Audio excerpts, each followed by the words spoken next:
Wow.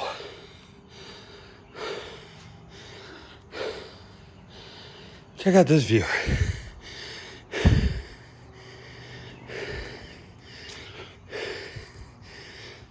Town of Gettysburg.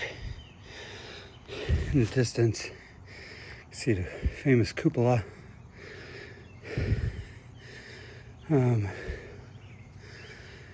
That's looking down Chambersburg Pike. That's the way the Confederates came into town. So that's all first day battlefield out there.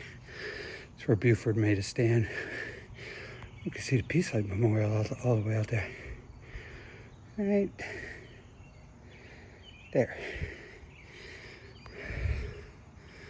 Wow. Holy crap. And this way, Evergreen Cemetery and the National Military Cemetery.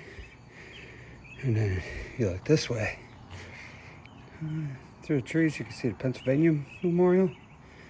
And then Little Round Top. And then Big Round Top. There.